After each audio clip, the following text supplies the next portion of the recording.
Hey guys, Dr. Brown here, and tonight we're looking at the integral of sin x, sin 4x dx. Now, if you follow the channel, you know we have the acronym UTI PPLCQ, which means U sub, trig sub, integration by parts, partial fractions, power reduction, long division, completing the square, and something I call method of quadratics. So those are the tools in our toolbox that when we see a problem, we have to think about how can I use these? As a matter of fact, if you want to master Calculus 2 integration, get proficient at these 8 tools. So I have a video out there about those 8 tools, so you might want to check that out. Okay, in this case, I have 2 pieces that I readily see, sin x and sin 4x. So I'm going to use integration by parts. I'm going to break that into 2 pieces, and I'm going to differentiate one piece of it, integrate the other. So you choose first the piece you want to integrate, one in which we know we can integrate either one of these, but I'm going to look at sin x here and sin 4x here. So you know, if you're familiar with the DI method, plus, minus, just continue as far as you need to go. And there's 3 stops with this method. One is if you as you go along row by row and you differentiate down to a row that you end up with a 0, that's a stop. So you'd be integrating that row, and obviously you end up with 0, an integral of 0, or just a constant of integration. The second stop would be if you go along and you say, I can integrate this row. So, you know, you're multiplying the diagonals and then you integrate that last row. But the third stop would be if it repeats itself. So you have something here, and as you go along and you say, oh, wait a minute, I have those same terms all over again. That's a stop. So knowing that, let's move along here. What's the derivative of sin 4x? Sine of something would be cosine of that something times the derivative of the something, which is the derivative of 4x is 4 dx. Okay? All right, the integral of sine, the derivative is cosine, the integral is minus cosine x. All right, let's keep going here. What is the derivative of, let's cover the 4 for a moment, of cosine 4x would be minus sine 4x times derivative of 4x, which is 4, but I already have a 4, so that makes that 16. Now the integral, cover up the negative here, the integral of cosine is sine times this negative, so I have minus sine x there. Okay, now as we move along, you'll notice I have a sine 4x and a sine x, which is now it's repeated itself. So let's think about that. I have the integral of sine x sine 4x dx, and that equals, and by the way, if you learned the old method of integration by parts, which is what I did, this is u and this is dv. So u dv.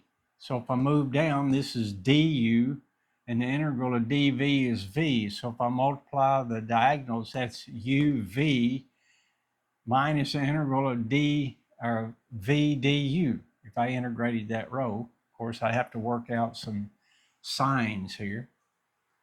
Okay, so now we'll have this row we're going to integrate.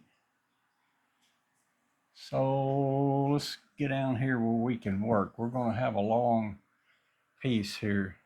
So the integral of sin x sin 4x dx equals what?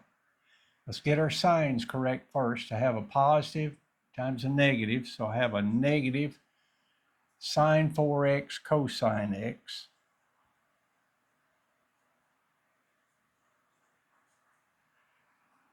And then the next one is negative is a positive 4 cosine 4x times sine x. Now, positive negative is the negative times the negative is a positive. We're integrating that row, plus 16 sine, let me put the 16 on the outside, plus 16 integral sine 4x sine x dx. Now, obviously, the order doesn't matter. I have 16 of them here. I have one of them there. So if I were to subtract 16 integral sine 4x sine x dx, and do that from both sides,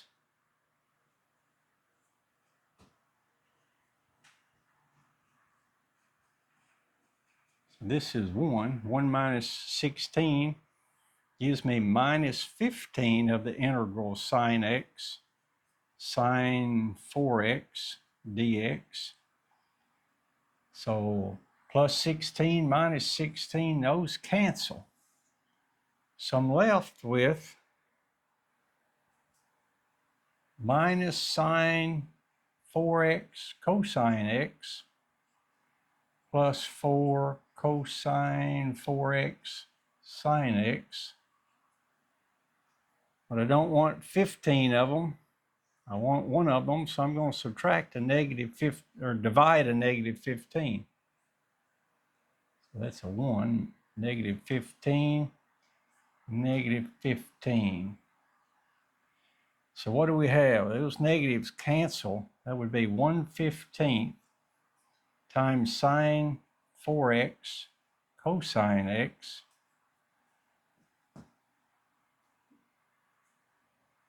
minus 4. I'm going to pull that, leave the negative there, but pull the 1/15 out. Cosine 4x sine x plus c. I should have done a better job, I think, about keeping either the cosine first or last. I've swapped them around here. All right, that would be how we can use integration by parts, the DI method, to when it repeated itself, we said, hey, let's stop, let's do the UV, and then kept doing the diagonals, making certain we take care of the signs as we went along, and integrate that row as it repeated so we could subtract it out, or if it were negative, we could add it out, either way. And that allowed us to greatly simplify this problem. All right, that's integration by parts.